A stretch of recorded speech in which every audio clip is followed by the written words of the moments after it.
Donc petit à petit, il y avait des murs, c'est l'image des murs qui tombaient. Ça veut dire les murs de la méchanceté, les murs de la violence, les murs, tous ces murs, petit à petit, sont tombés. Et pour moi, c'est une preuve encore de ce Dieu d'amour qui m'a aidé à passer ces moments difficiles.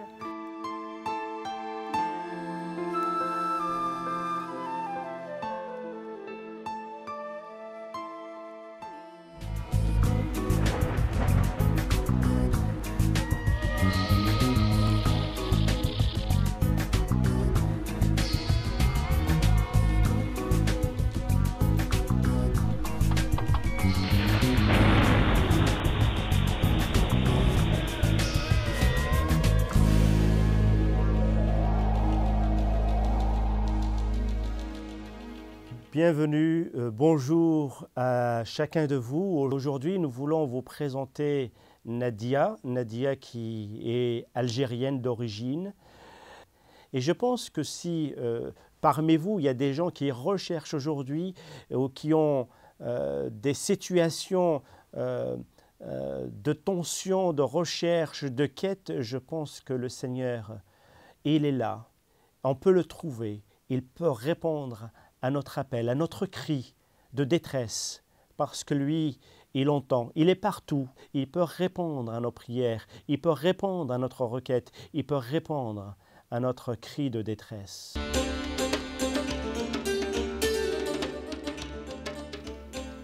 Dans cette histoire de cette femme, nous allons découvrir encore un Dieu, un auteur qui transforme la vie. Un Dieu qui donne un sens à la vie d'une personne. Un Dieu qui n'est pas resté éloigné ou caché, mais qui se laisse découvrir par les hommes et les femmes qui le cherchent. Métamorphose est un sens profond, véritable, parce qu'une transformation ne peut se produire à moins qu'il y ait un ingrédient qui puisse transformer ou qu'il y ait un agent transformateur pour pouvoir transformer une vie tout entière. Et voilà, aujourd'hui, nous nous retrouvons encore une fois pour célébrer la grandeur de Dieu, célébrer vraiment la personne de Dieu, majestueux, grand, puissant et magnifique. Aussi, bien qu'il soit grand, bien qu'il soit majestueux, il est tout près de notre cœur, il est tout près des hommes qu'il avait créés. Il ne les a jamais abandonnés. Parfois, la souffrance nous met de côté, elle nous ronge comme des enfants qui ne savent plus quoi faire, qui perdent leur repère. Perd leur repère dans la vie, dans la famille, dans la société. Surtout dans la société musulmane en Afrique du Nord, comme d'ailleurs dans le Moyen-Orient, nous trouvons ces femmes parfois abandonnées, délaissées, des femmes battues, des femmes qui ne sont pas comprises, des femmes peut-être qui sont prises au second rang, des femmes qui, malheureusement, qui ne se tournent que vers un être étrangers parce que personne ne les comprend. Personne n'entend leurs cris. Elles souffrent dans leur solitude, elles souffrent tout simplement dans leur coin. Et c'est là où on voit le Seigneur, Dieu, l'Éternel des armées, qui écoute la prière. Je vous invite, mes frères et sœurs, à vraiment ouvrir votre cœur et votre esprit à ce que vous soyez vraiment touchés par la parole de Dieu, par son amour, au travers de ces témoignages. Ma prière est sincère pour vous, afin que vous puissiez avoir vraiment une compassion pour les femmes qui souffrent, une compassion pour ces jeunes qui naissent toutes petites, qui n'ont rien fait pour être des femmes, qui n'ont rien fait pour être rejetées, parce que je crois que le Seigneur avait prévu dans son plan qu'une femme devrait avoir une place dans la société. La femme doit être regardée comme une sœur, une femme qui doit avoir aussi sa place dans la société, comme aussi tous les hommes. Je ne vois pas pourquoi bafouer leurs droits, bafouer les choses que Dieu a données. Ou tout simplement, nous croyons que les hommes peut-être sont au plus grand rang et les femmes sont au plus petit rang. Le Seigneur doit-il être injuste ainsi? Je ne pense pas. Le Seigneur, comme il ne fait pas de distinction, il nous considère tous comme ses enfants. Un jour viendra où nous verrons la réalité en face. Que ce que nous avons méprisé, que ce que nous avons rejeté, et pourtant c'était bien des sœurs, et pourtant c'était bien des mères qui nous ont portés.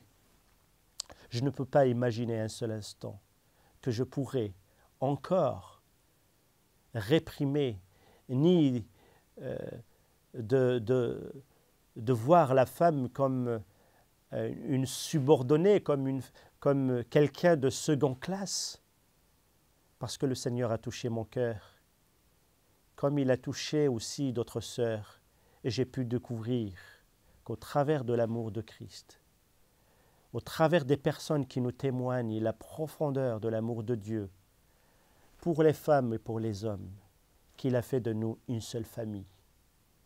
Et que, au travers de ces témoignages, que nous puissions aussi compatir, et que s'il y a des choses que nous pouvons changer, pourquoi pas? Nous voulons donner l'occasion au Seigneur Jésus-Christ, le roi des rois, de toucher, de dire que s'il y a quelque chose qui ne va pas dans mon cœur, que s'il y a de l'amertume, que s'il y a quelque chose qui n'est pas en ligne avec les valeurs de Dieu, les valeurs de l'amour, les valeurs d'accepter une sœur, une femme comme une personne, comme d'autres, alors je prie que le Seigneur vous inonde de son amour, vous inonde vraiment de sa paix et de sa grâce et de sa compassion. Sans tarder, je voudrais vous présenter Nadia qui, au travers d'elle aussi, nous voyons Dieu, nous voyons vraiment le Seigneur agir. Sans tarder, que le Seigneur nous bénisse par son témoignage. Nous reviendrons plus tard pour discuter, pour commenter un petit peu son histoire. Voilà, bonjour, je m'appelle Nadia. Par rapport à ma conversion, depuis toute petite, je cherchais un Dieu. Un Dieu, toute petite, j'avais énormément de difficultés, donc pour moi, mon refuge, c'était Dieu. Et en tant qu'enfant, on cherche toujours le Dieu, il est où? Il est dans le ciel, il est en bas, il est où? Arrivé à l'adolescence, j'ai entendu autour de moi, quand on parlait de Dieu, on parlait de Dieu qui punit, qui est dur, qui est sévère, qui châtie, qui punit. Et ça m'effrayait énormément. Parce que le Dieu que je cherchais, c'était pas ça du tout. Et bon, la vie a continué. Après l'adolescence, bon, j'ai fait des études et puis bon, j'ai continué. Je me suis mariée. Et toujours en restant à la recherche de ce Dieu d'amour dont je rêvais tant. Et bon, après mon mariage, je suis venue en France. Et 2 ans après, une fois installée en France, 2 ans après, j'avais une soif, mais alors je ne peux pas définir à quel degré, une soif de Dieu, de m'approcher de Dieu, d'être près de Dieu. Donc j'avais dit à mon mari à l'époque, je voudrais aller à la Mecque. Je voulais m'approcher de Dieu. Et finalement, ça ne s'est pas fait. Il y a eu des événements qui sont arrivés, qui ne m'ont pas permis d'aller à la Mecque.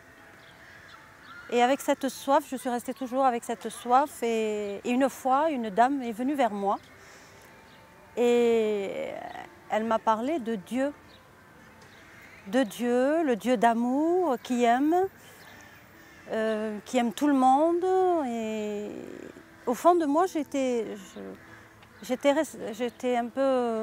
pas à l'aise à 200% si même j'ai entendu le mot aimer que je cherchais. Donc je me suis un peu méfiée, hein. Je me suis méfiée d'elle et puis petit à petit j'ai fait des recherches et j'ai réalisé que c'est le Dieu que je cherchais. Et surtout quand on entend dire Dieu aime tout le monde, qu'il ne fait pas de différence ni de couleur, ni de race, il aime tout le monde, chacun de nous, moi, vous et tout le monde, quoi.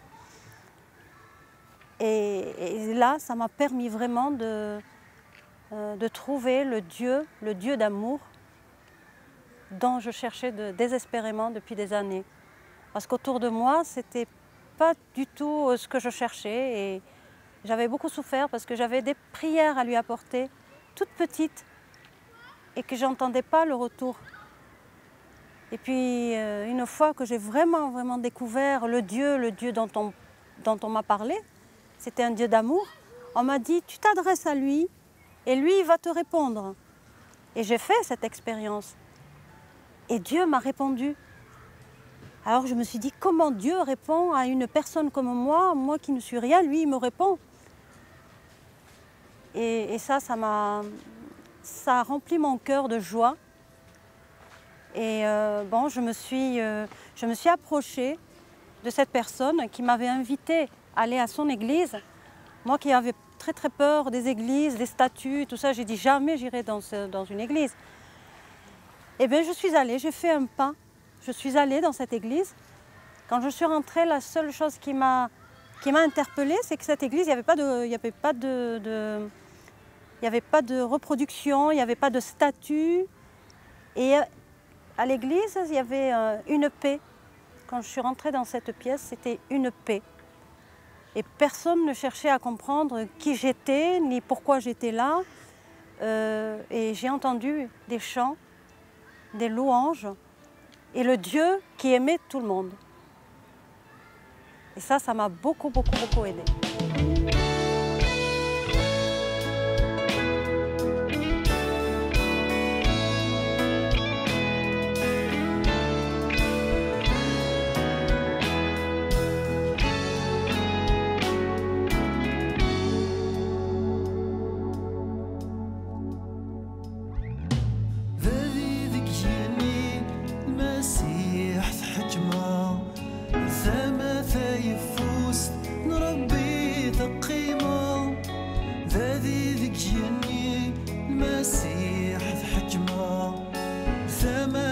يفوز نربي ثقيمة قاعدي جنوان وين يلان زاد شاذن زنذو هلالا قاعدي جنوان وين يلان زاد شاذن زنذو هلالا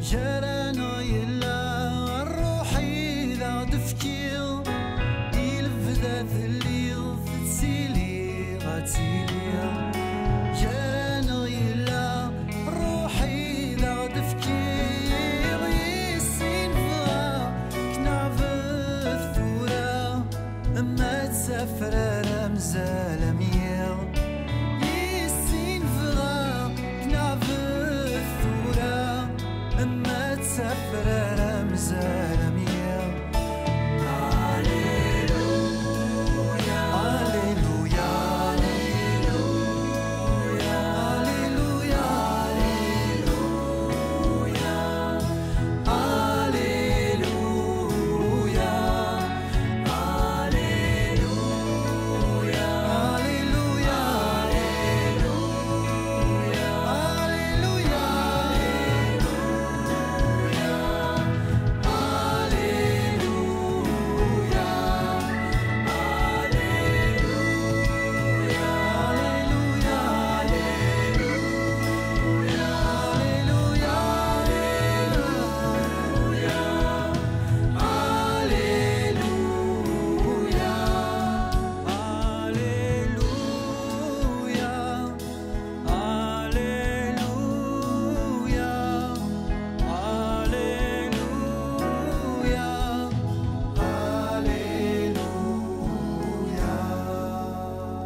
Tout au début, quand j'ai entendu parler de Dieu, de Jésus et tout ça, parce que dans l'enfance, on nous parle tellement que le christianisme appartient qu'aux Européens et tout ça.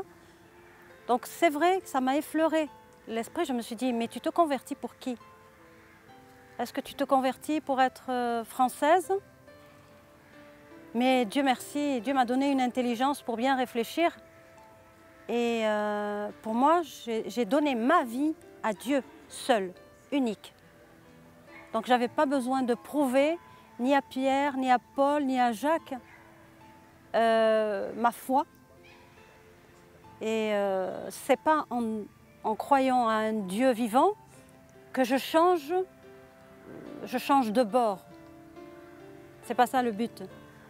Donc non, après j'étais vraiment sûre de moi et je ne l'ai pas changé ni pour m'appeler Chantal, ni Françoise, ni Patricia. Je m'appelle toujours Nadia, je n'ai pas changé et je suis fière de l'être. Dieu merci, il n'y avait pas d'opposition parce que j'ai des parents, j'avais à l'époque des parents qui étaient très très ouverts. Et personne ne m'a dit ce que tu fais, pourquoi tu t'es converti, pourquoi tu as changé de religion, entre guillemets. La seule chose qu'ils faisaient, c'est, j'ai des frères un peu très... qui cherchent la petite bête. Ils m'ont dit, mais ça va te changer, c'est juste un moment de folie et ça va passer. Toi, tu es très naïve, on te manipule facilement, donc ça va te changer, ça va te passer tout ça. C'est tout, ce sont juste ces mots qui étaient bof, simplement, et puis c'était rigolo, mais il n'y avait pas d'opposition du tout. حياتي تغيرت معناها كنت تريست حزينة كتير كنت صعيبة. J'avais un caractère très dur, j'étais très dure, violente. Et j'ai prié, j'ai demandé à Dieu, parce que quand on s'approche de ce Dieu d'amour, on ne peut que se poser des questions sur nous-mêmes. Alors je me suis posé des questions, j'ai dit, j'aime Dieu donc je veux lui plaire. Et je ne veux pas rester dans cette position méchante, désagréable, violente, à la limite de la violence. Parce que j'ai un passé assez dur et qui m'a fait forger une carapace qui était assez importante. Donc j'ai dit non, maintenant que Dieu m'aime tel que je suis. Donc j'ai prié pour que Dieu m'aide à passer ce cap. Donc petit à petit, il y avait des murs, c'est l'image, des murs qui tombaient. Ça veut dire les murs de la méchanceté, les murs de la violence, tous ces murs, petit à petit, sont tombés. Et pour moi, c'est une preuve encore de ce Dieu d'amour qui m'a aidé à passer ces moments difficiles.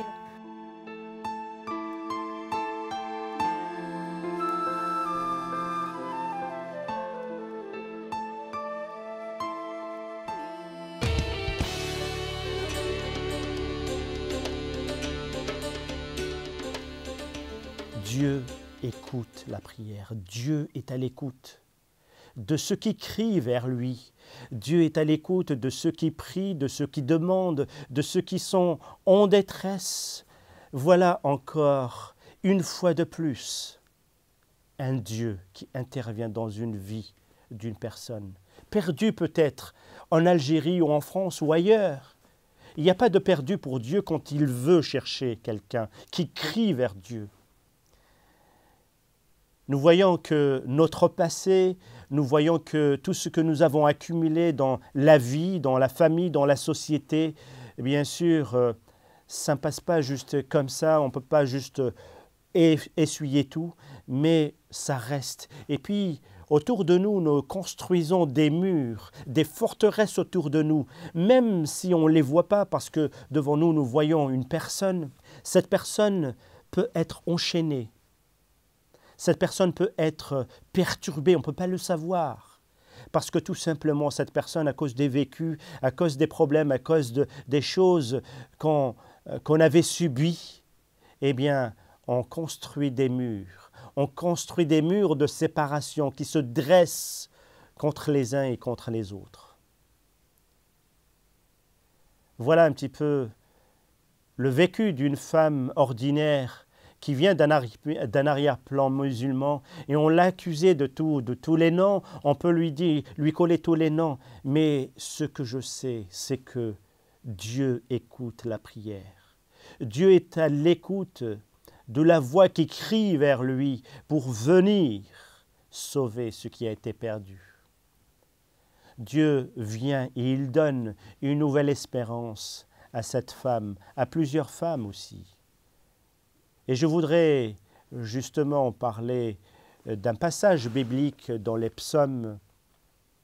Vous connaissez certainement les psaumes et je vous invite, vous qui regardez cette émission, pour être transformés par le Saint-Esprit, pour être transformés par la parole de Dieu, la parole magnifique de Dieu, la parole de Dieu comme une semence.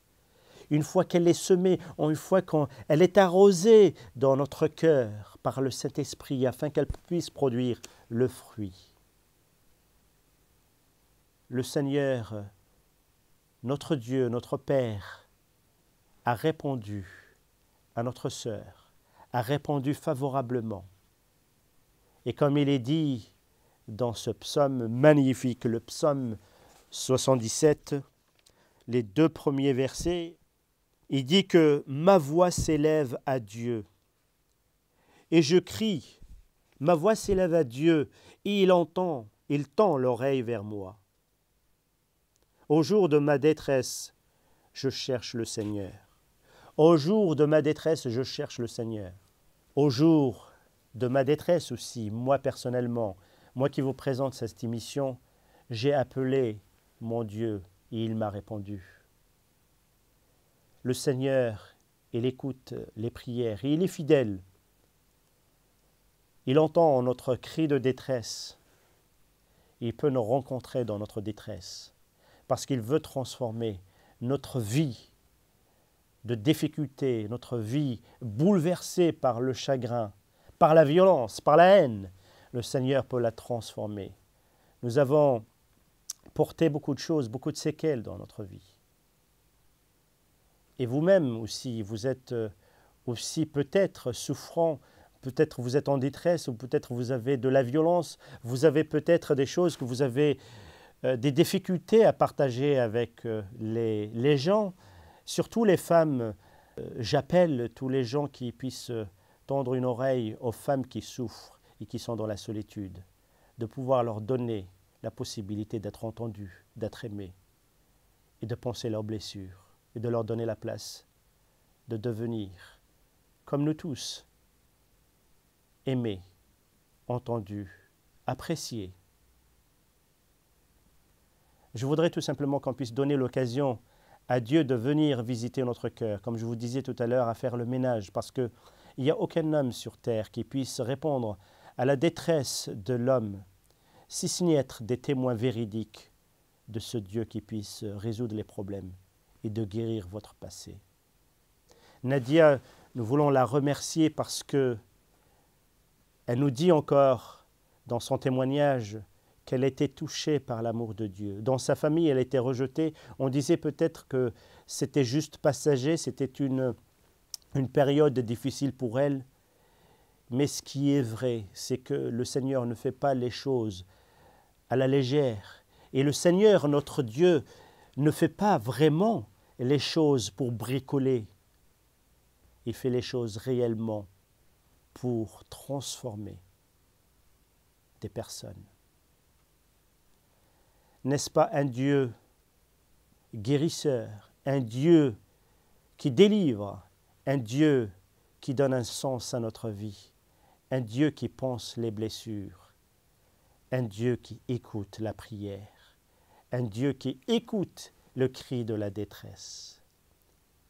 À toutes les femmes qui regardent cette émission, je prie que le Seigneur puisse, sous l'onction du Saint-Esprit, au travers de ce témoignage, au travers de cette émission, qu'il puisse vraiment vous visiter là où vous êtes, chez vous, qui puisse vraiment venir par le Saint-Esprit, élevez vos voix, criez au Seigneur et dites, Seigneur, nous sommes dans la détresse. Seigneur, nous sommes dans des situations difficiles. Seigneur, aide-nous, aie pitié de nous. Et lui, il répondra. Il répondra parce qu'il est fidèle, parce qu'il entend nos prières. Comme il a répondu à Nadia, comme il a fait d'elle un être nouveau, parce que le Seigneur, il nous a donné la possibilité aujourd'hui, pour elle comme pour nous tous aujourd'hui qui confessons Christ, il nous a donné par la nouvelle naissance, naître par la pensée de Dieu, par la visitation du Saint-Esprit dans notre vie, de nous donner une nouvelle dimension, une nouvelle vie, de nouvelles bases. Et surtout, ayez la foi, demandez, priez, et le Seigneur répondra. Le Seigneur répond à tous ses enfants, à tous ceux qui crient vers lui, à tous ceux qui appellent au secours de Dieu. Le Seigneur a secouru des hommes et des femmes. Que ce soit dans la Bible, nous voyons des témoignages des hommes et des femmes qui ont vécu comme nous. Il n'y a rien de particulier. Ils étaient des hommes, même s'ils étaient appelés des prophètes, même s'ils étaient appelés des serviteurs de Dieu, comme Moïse. Mais le Seigneur a à un moment donné intervenu dans leur vie. Moïse a été touché par le Seigneur. La femme adultère a été touchée par le Seigneur. Il ne l'avait pas condamnée. Il n'a jamais condamné qui que ce soit, mais il a donné la possibilité aux uns et aux autres de connaître vraiment le cœur de Dieu. Parce que le jour où on découvre le cœur de Dieu, ce jour-là, on est vraiment transformé. Nous voulons que cette émission ne soit pas uniquement un témoignage ou tout simplement un moment de détente, bien plus que ça. Nous voulons que cette émission soit vraiment une occasion pour vous aujourd'hui de connaître Dieu, une occasion pour vous vraiment de découvrir le Christ ressuscité, de découvrir qu'en Christ, toutes vos blessures, tous vos fardeaux seront partis. Au nom de Jésus, je proclame aujourd'hui, au travers de ce témoignage, que l'amour de Dieu puisse couler vraiment du cœur de Dieu, vraiment de sa pensée, qui puisse pénétrer votre cœur et votre pensée, que vous soyez transformés et que vous soyez métamorphosés par la parole de Dieu que nous prêchons aujourd'hui. À vous tous qui entendez ce message, qui écoutez ce témoignage, que vous puissiez avoir l'abondance de la parole de Dieu dans votre cœur, dans votre esprit, afin que vous soyez transformés de gloire en gloire et de refléter la vie de Christ, sa joie et sa paix. Soyez bénis et à la prochaine émission. Que le Seigneur vous garde et vous bénisse. Au revoir.